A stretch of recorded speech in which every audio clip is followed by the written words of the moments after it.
You feel it, don't you? That quiet belief that the more effort you put in, the safer you are. As if every extra hour adds another layer of protection. As if exhaustion itself proves you're doing the right thing. This belief didn't appear by accident. It was taught, repeated, reinforced by schools, companies, families. Work hard, push through, keep going, and someday it will pay off. Daniel Kahneman spent his life studying this kind of certainty, not as truth, but as a mental shortcut, one that feels logical, yet hides a deep trap. Kahneman showed that the human mind doesn't see reality as it is. It builds simple stories to cope with a complex world. And one of the most comforting stories is this: if I try harder, I'll be safe. Effort is visible. It can be measured. It is socially approved. No one questions someone who is tired. No one criticizes someone who is always busy. Effort becomes a moral shield. If things go wrong, you can always say, "I did everything I could." But here is the uncomfortable point. Effort is not a guarantee of results, and in many cases, it becomes the opposite of what it promises. Kahneman would call this a cognitive illusion, the tendency to confuse intensity with effectiveness, hours with progress, sacrifice with real movement. You can spend years doing the wrong thing the right way, with discipline, with consistency, with effort, and still end up in the same place. This is not an attack on work, and it's not an argument for laziness. It's something quieter than that. The observation that effort, when left unquestioned, turns into an invisible prison, a comfortable prison, socially respected, and extremely hard to leave. Before going further, pause for a moment. Not to judge your choices, but to observe them. What if the thing you call dedication is actually the thing limiting your movement the most?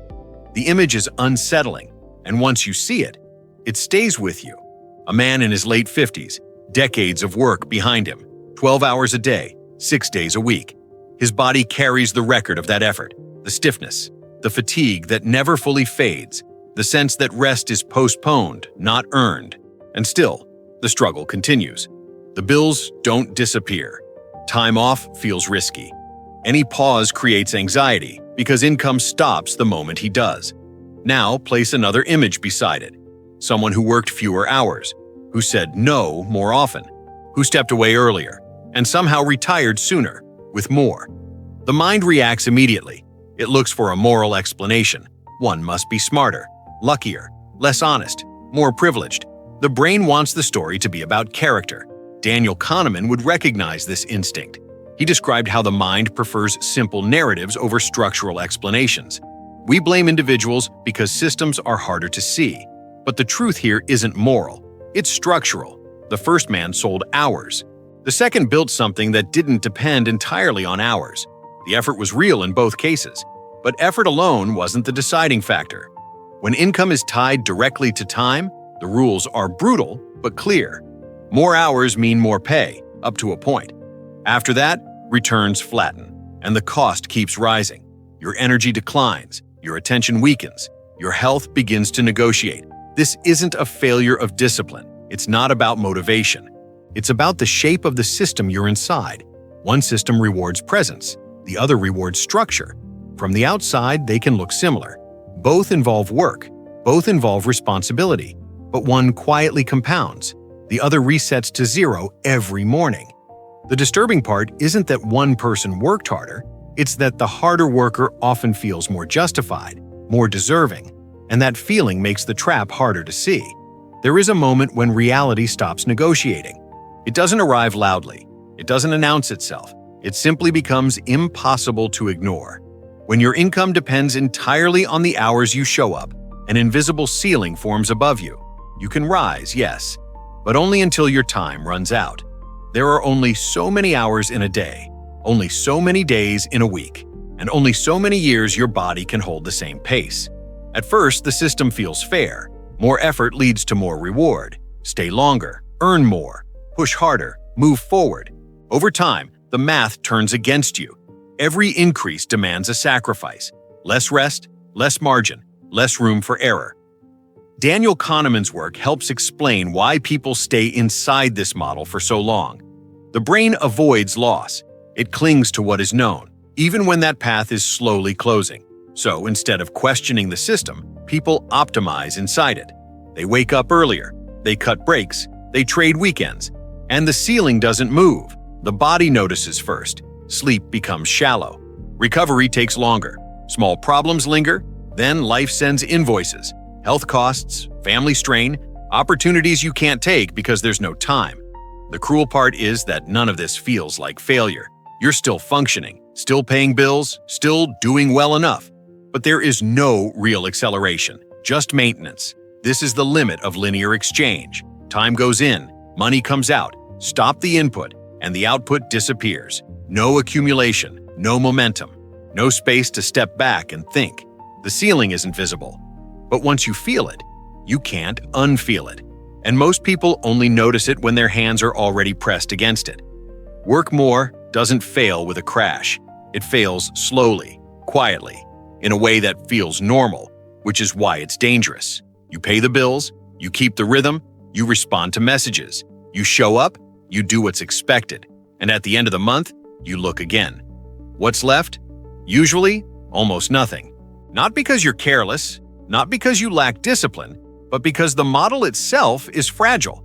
A linear model can't create distance. It can only create motion. Time in, money out. And the moment you stop, the flow dies. That's the detail people rarely say out loud. Your progress is rented, not owned. It exists only while you continue feeding it with hours. Daniel Kahneman would point to another mental habit here: substitution.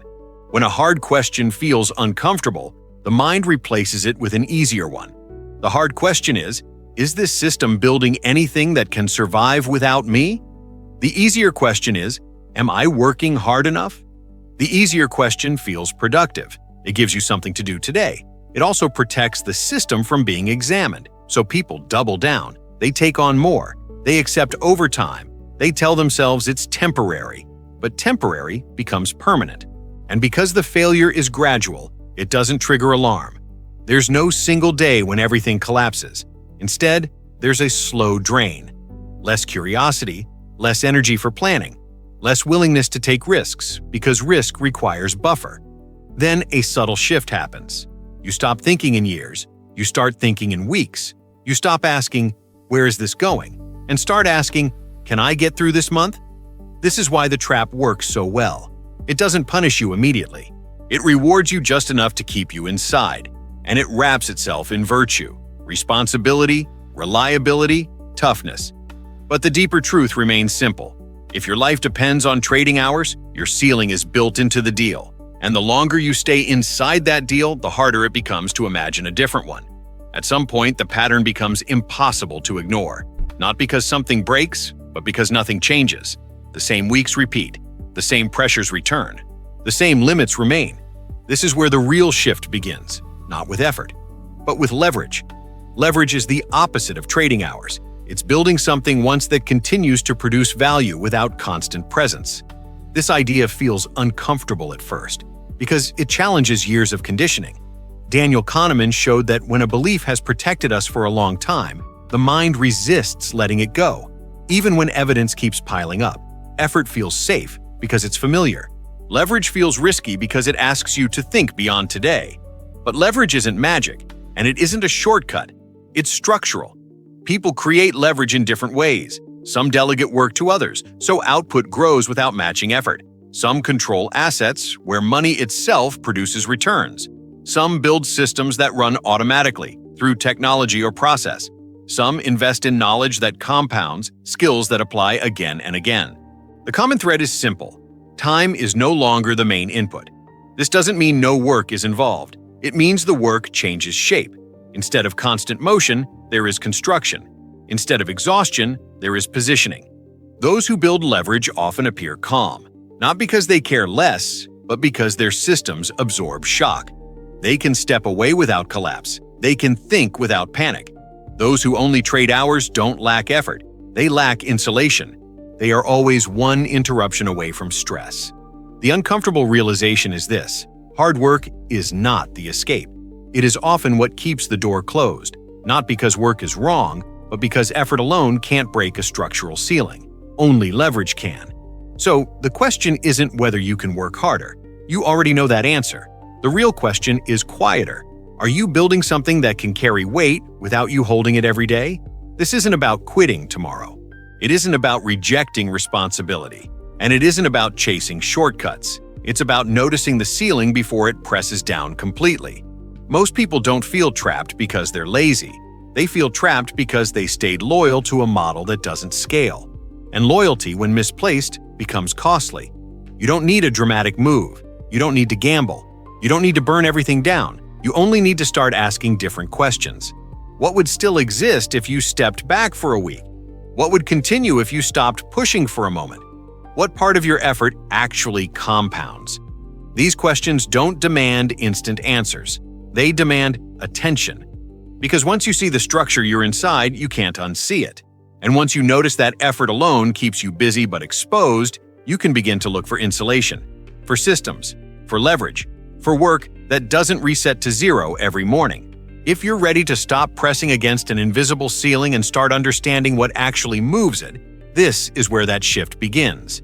Not with more effort, but with clearer thinking.